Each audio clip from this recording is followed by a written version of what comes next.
Ce nouvel épisode de Switch Big Spin, on va le passer avec Stéphane Janowski. On va revenir sur la personne mais aussi sa chaussure qui a été un succès autant d'estime que commercial, qui a séduit plusieurs générations de skateurs, mais aussi le grand public. Et on va tenter de répondre à la question pourquoi la Nike Janowski est devenue iconique. Pour décrypter le phénomène, on est allé à la rencontre de skateurs, designers, graphistes, journalistes et un spécialiste de la mode. On a aussi parlé avec Stéphane de chaussures et de skate lors de sa venue en France pour commémorer les 10 ans de son modèle. Avec Pascal Montfort qui est un spécialiste de la mode et de sa sociologie, on a les derniers éléments de réponse à notre question et les raisons pour lesquelles la Janowski est devenue classique. C'est assez rare en fait qu'une chaussure soit connue de tous par son petit nom, par son vrai nom. C'est carrément, elle a un nickname, c'est-à-dire qu'il y en a ils disent la Jano. Et ça c'est quand même, quand tu dis le McDo, la Jano, le truc, c'est que vraiment elle appartient à la culture pop, en tout cas à une certaine culture pop. Elle naît donc en 2009. Elle est à un moment où, en tout cas dans le milieu du skate, je pense qu'un peu tout le monde avait envie de porter du Nike. C'était sans aucun doute la marque chaude du moment. Hein. Je pense que si t'étais skater et que t'étais cool, t'avais envie de mettre du Nike. Or, Nike n'offrait pas forcément des silhouettes pour tous les typologies de skateurs du moment. C'est-à-dire qu'il y avait des mecs qui n'étaient pas à l'aise avec le fait de porter une chaussure de skate hyper technique, par exemple. Ils avaient un look vestimentaire qui n'autorisait pas forcément ça. Et la Jano arrive avec ce style donc vulcanisé, en même temps mi-basket, mi-mocassin presque, très hybride.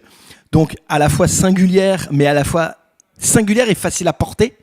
Et surtout qui collait complètement à une silhouette, à un look vestimentaire de mec qui était peut-être plus mode, plus rock à un moment comme ça, enfin qui se sentait moins à l'aise avec, qui n'aurait pas forcément par exemple porté des Air Max. Ça te permettait de dire ok ouais, j'y suis, je skate en Nike, mais néanmoins je suis pas forcément dans cette culture just do it athlétique, j'ai pas forcément envie de ça, j'ai pas forcément envie d'une semelle hyper techos. Et donc elle était tellement finalement wearable, enfin elle était tellement finalement facile à porter et elle avait tellement ce petit côté habillé qu'effectivement très vite la fascination qu'elle provoquait chez les skateurs s'est infusée par ailleurs dans les lycées, et notamment elle était facile à porter pour des filles. Elle était facile à porter, encore une fois, par quelqu'un qui n'avait jamais touché une planche. Et je pense qu'on se serait pas foutu de sa tronche. Tu mettais une Jano, c'était quand même mettre une Chuck Taylor de chez All Star.